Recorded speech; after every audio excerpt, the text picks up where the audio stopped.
Shalom saudara-saudara yang dikasihi Tuhan Yesus Kristus. Selamat pagi, selamat berjumpa lagi pada renungan harian di pagi ini.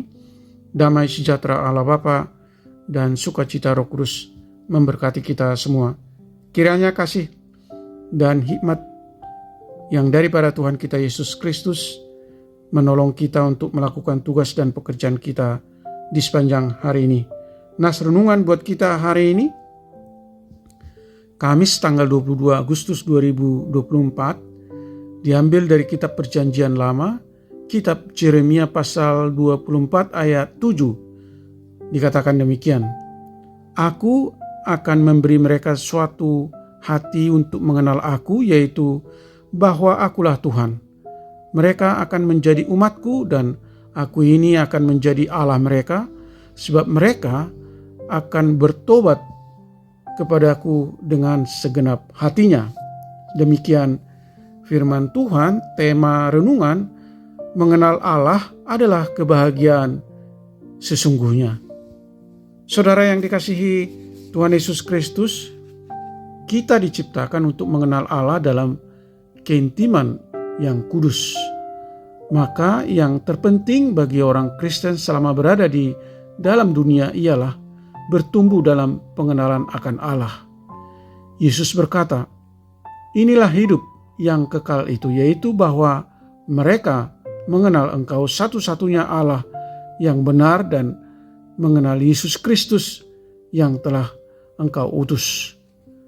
Bandingkan Yohanes pasal 17 ayat 3. Berarti menjadi seorang Kristen adalah menjalani hidup dalam hubungan yang begitu dekat dan intim dengan Allah, pencipta langit dan bumi melalui Yesus Kristus.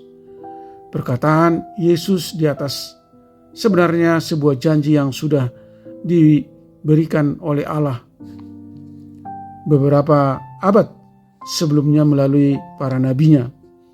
Misalnya Nabi Yeremia yang tertulis dalam Yeremia pasal 24 ayat 7 mengatakan, Aku akan memberi mereka suatu hati untuk mengenal aku, yaitu bahwa akulah Tuhan.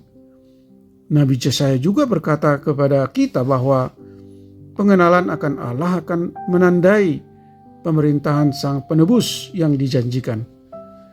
Sebab seluruh bumi penuh dengan pengenalan akan Tuhan, seperti air laut yang menutupi dasarnya.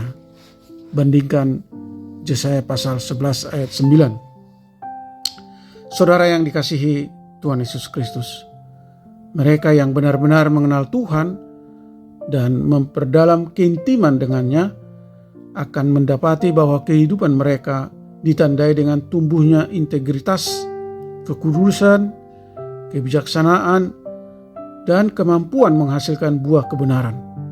Mengenal Tuhan adalah hak istimewa terbesar kita sebagai orang Kristen.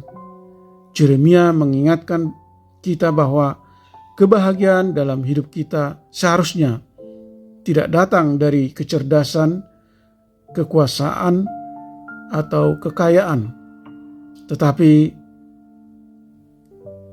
kebahagiaan datang dari pemahaman dan pengenalan akan Tuhan yang telah menunjukkan kasih setia, keadilan, dan kebenaran. Amin.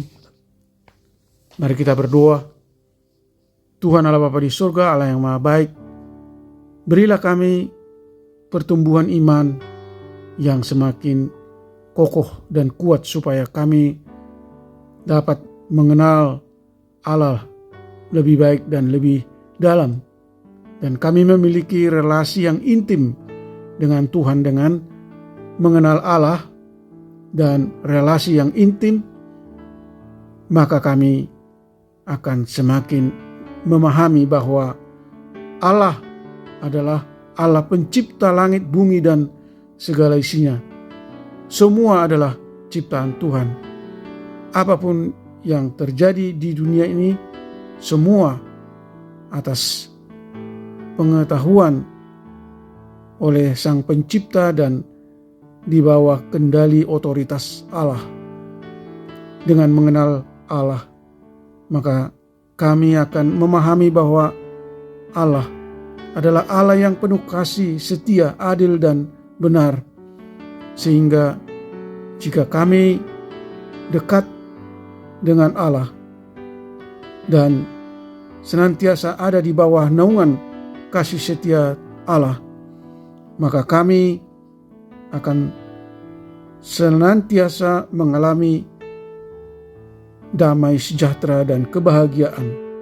Oleh karena itu Tuhan, sadarkan kami bahwa semakin kami mengenal apa kehendak Allah dan semakin kami mampu dan taat melakukan kehendak Allah, maka kami akan mengalami kebahagiaan yang sejati dan bermegah di dalam Tuhan. Kiranya Tuhan memberkati para pendengar renungan pagi ini, hamba-hamba Tuhan, gereja dimanapun berada di muka bumi ini, supaya Tuhan memberdayakan dan memampukan setiap orang percaya dan gereja untuk mewartakan Injil, supaya semakin banyak orang mengikut Yesus dan percaya kepadanya, sehingga mereka memperoleh keselamatan. Sembuhkan mereka yang sakit, mereka yang dirawat di rumah sakit atau di rumah mereka masing-masing. Tuhan menopang mereka yang lemah dan letih lesu dan yang mengalami berbagai pergumulan. Cukupkan mereka yang berkekurangan. Terima kasih Tuhan. Kami berdoa dan mengucap syukur dalam nama anak-Mu Yesus Kristus. Amin. Shalom. Selamat beraktivitas, tetap sehat. Tuhan Yesus memberkati.